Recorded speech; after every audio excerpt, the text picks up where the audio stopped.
청취자 여러분을 위한 오늘의 탐구를 시작하겠습니다.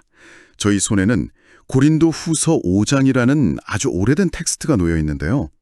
이게 언뜻 보면 죽음과 그 이후에 대한 이야기처럼 보이지만 사실은 좀 다릅니다.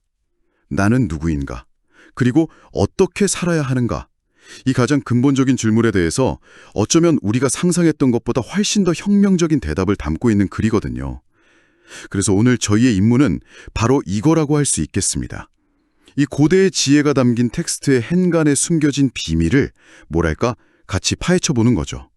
마치 낡은 보물지도를 들고 현대도시 한복판에서 예상치 못한 보물을 찾아내는 것처럼요. 이 글이 오늘 여러분의 삶에 어떤 새로운 의미를 던져줄 수 있는지 함께 탐험해 보겠습니다. 네, 정말 흥미로운 여정이 될 겁니다. 이 텍스트는 사실 전환에 대한 이야기거든요. 전환이요? 네, 마치 낡은 집에서 새 집으로 이사하는 것 같은데 그 스케일이 훨씬 더 크죠. 일시적인 육체라는 존재에서 영원한 존재로, 또 낡아빠진 과거의 나에서 완전히 새로운 정체성으로요. 그리고 세상을 보던 좁은 시야에서 신의 광활한 관점으로 이동하는 그런 대서사시라고 할 수 있습니다. 그 첫걸음부터 함께 떼어보시죠. 좋습니다. 그럼 첫 구절부터 바로 들어가 보죠. 1절이 이렇게 시작합니다. 만일 땅에 있는 우리의 장막집이 무너지면, 솔직히 이 장막집이라는 비유가 조금 낯설게 들리기도 해요. 왜 그냥 우리 몸이라고 하지 않고 굳이 장막이라는, 그것도 무너질 집이라는 단어를 썼을까요? 여기 뭔가 특별한 뉘앙스가 숨어 있는 것 같습니다. 아주 예리한 질문이십니다. 바로 그 장막이라는 단어가 핵심 열쇠거든요. 핵심 열쇠요? 네, 그냥 몸이라고 하면 우리가 가진 뭔가 고정된 실체처럼 느껴지잖아요. 그런데 장막, 그러니까 텐트라고 하면 느낌이 완전히 달라지죠. 임시 거처라는 느낌이 확 드네요. 그렇죠.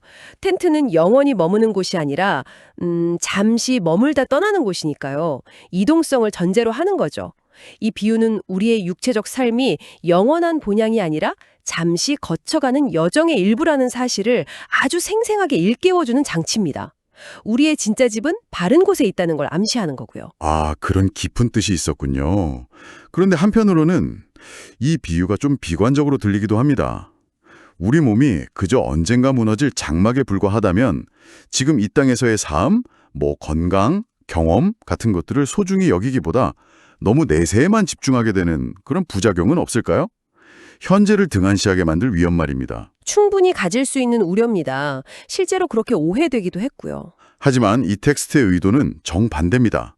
이건 현재의 삶을 무가치하다고 말하는 게 아니거든요. 유한하다는 사실을 직시하라는 겁니다. 유한하다는 사실. 네. 그리고 그 유한함 때문에 오히려 더 자유로워질 수 있다는 역설을 이야기하죠.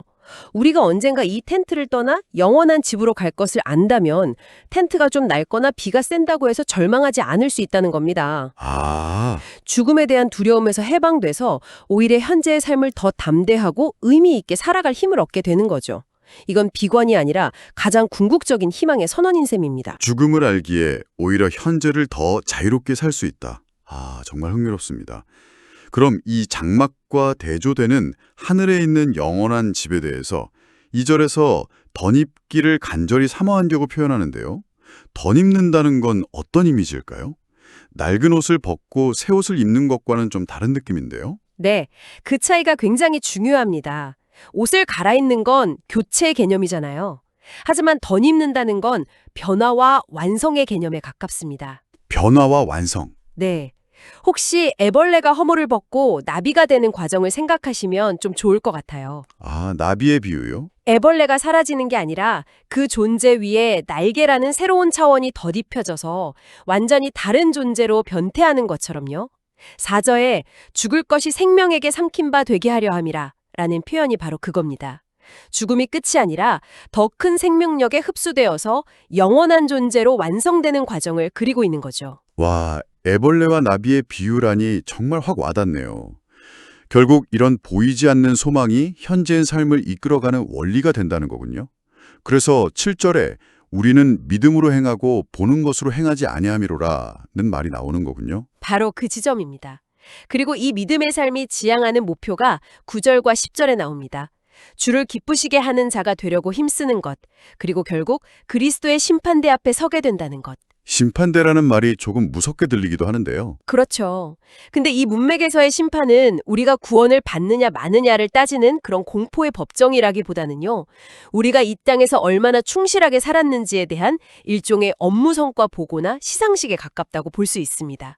시상식이요? 네, 우리의 삶이 헛되지 않았음을 확인받는 자리인 셈이죠. 알겠습니다.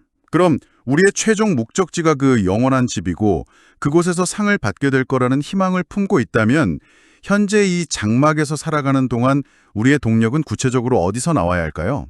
그저 참고 버티는 것뿐일까요? 마침 14절에서 네, 바로 그 부분으로 자연스럽게 넘어갑니다. 네, 그리스도의 사랑이 우리를 강권하시는도다 라는 아주 강력한 동기에 대해 이야기하는 것 같네요. 여기서 강권한다는 단어는 원어의 뉘앙스를 보면 단순히 권유한다 수준이 아닙니다. 아, 그런가요? 네, 양쪽에서 암적을 가해서 꼼짝 못하게 만들거나 어떤 방향으로 몰아가는 아주 강력한 힘을 의미해요. 와, 강권한다는 표현이 정말 강렬하네요. 이건 거의 뭐랄까 멱살 잡고 끌고 가는 느낌인데요. 사랑이라는 감정이 어떻게 그런 저항할 수 없는 힘을 가질 수 있다는 거죠? 그 힘의 원천이 바로 뒤어 나오는 논리에 있습니다. 한 사람이 모든 사람을 대신하여 죽었으니 모든 사람이 죽은 것이다. 아, 이건 엄청난 선언입니다. 그리스도의 죽음은 그냥 위대한 한 사람의 희생이 아니라 그를 믿는 모든 사람의 예차가 함께 죽었다는 법적인 선고와 같다는 거죠. 그리고 15절에서 말합니다. 그가 죽고 부활한 이유는 이제 그를 믿는 사람들이 더 이상 자기 자신을 위해 살지 않고 바로 그분을 위해 살게 하려는 것이라고요. 아, 내 인생의 주인이 내가 아니라 그분으로 바뀌었다. 바로 그겁니다. 이 사실을 깨닫는 순간 사랑은 더 이상 감정이 아니라 내 삶의 방향을 결정하는 가장 강력한 엔진이 되는 겁니다. 인생의 주인이 바뀌었다. 그렇기 때문에 이제 세상을 보는 관점도 완전히 달라져야 한다는 거군요. 16절에 이제부터는 어떤 사람도 육신을 따라 알지 아니하노라는 말이 바로 그 의미겠네요. 정확합니다.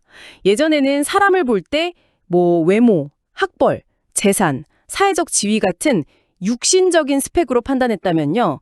이제는 그런 것들이 더 이상 중요하지 않게 된다는 겁니다. 아, 그 사람이 하나님 앞에서 어떤 존재인지 그 본질을 보게 된다는 거죠.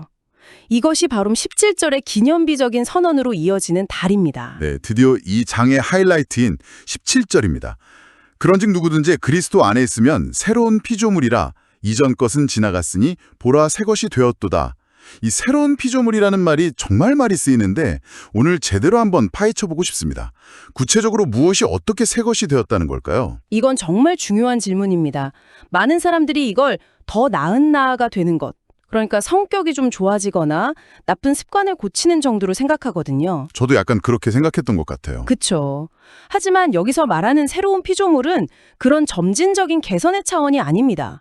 이건 비유하자면 낡은 컴퓨터에 최신 운영체제를 까는 수준이 아니에요. 아, 그게 아니고요? 이건 아예 하드웨어 자체를, 즉 CPU, 메모리, 메인보드까지 통째로 최신형으로 교체해버리는 것에 가깝습니다.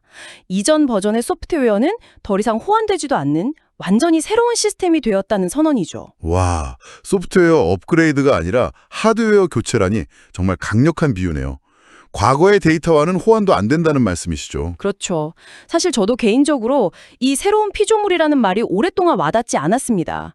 아침에 일어나 거울을 보면 어제와 똑같은 난데 도대체 뭐가 새로워졌다는 건지 의문이었죠. 네네. 하지만 이것이 제 느낌이나 상제에 대한 이야기가 아니라 법정에서 판사가 무죄라고 선언하는 것과 같은 법적인 선언이라는 것을 깨달았을 때 비로소 제 정체성의 기반이 흔들리지 않기 시작했습니다.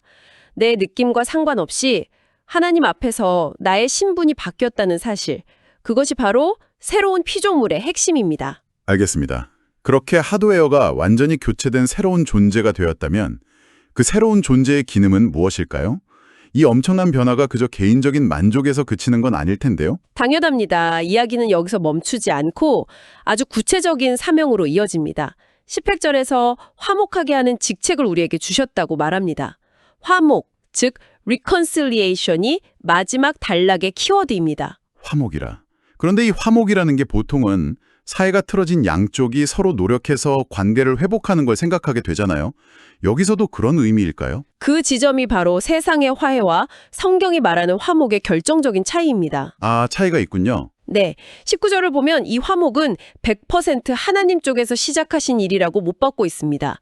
하나님께서 그리스도 안에 계셔서 세상을 자기와 화목하게 하시며 그들의 죄를 그들에게 돌리지 아니하시고, 아, 즉 원수가 떴던 인간 쪽에서 먼저 손을 내민 게 아니라 피해자이신 하나님께서 모든 장벽을 허물고 화해의 길을 열어놓으셨다는 겁니다. 그렇군요. 하나님이 시작하신 일이라는 게 중요하네요. 그리고 그 메시지를 전하는 역할을 사람들에게 맡기셨다는 거고요. 20절에서는 그 역할을 그리스도를 대신하는 사신, 즉 대사가 되었다고 표현합니다. 대사라는 직책은 무게감이 상당한데요. 이게 오늘날 평범한 우리에게는 어떤 의미일까요? 뭐 외교관처럼 연설이라도 해야 하는 걸까요? 아하, 그런 건 아니겠죠. 대사의 가장 중요한 임무는 자기 생각을 말하는 게 아닙니다. 자기를 보낸 왕이나 국가의 메시지를 왜곡 없이 정확하게 전달하는 거죠. 아, 전달자로서의 역할? 맞습니다. 여기서 우리가 전해야 할 메시지는 아주 명확합니다. 여러분, 하나님과 화목하십시오. 이것이 대사의 임무죠. 이건 꼭 강단에서 설교해야만 할 수 있는 일이 아닙니다.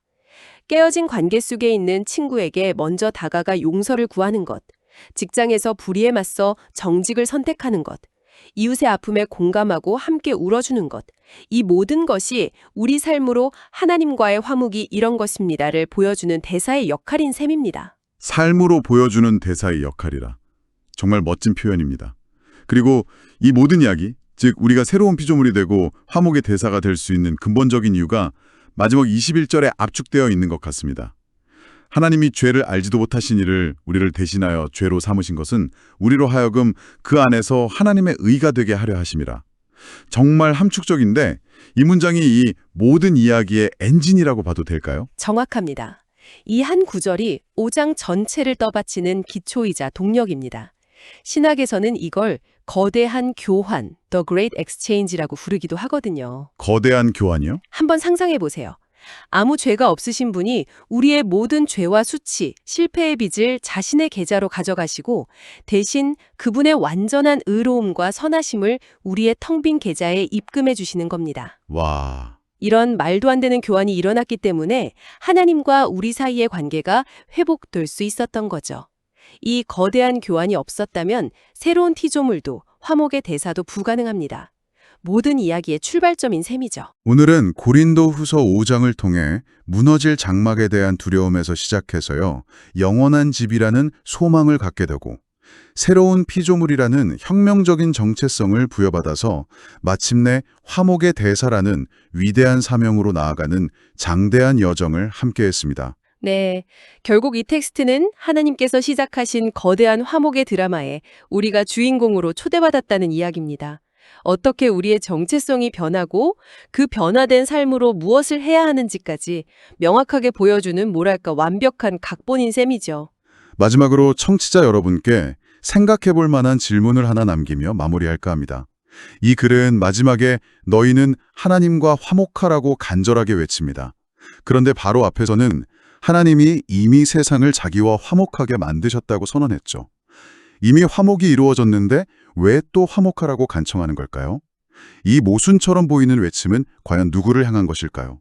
어쩌면 이것은 그 화목의 문이 활짝 열려 있다는 사실조차 모르는 세상을 향한 간절한 초대장일 수 있습니다.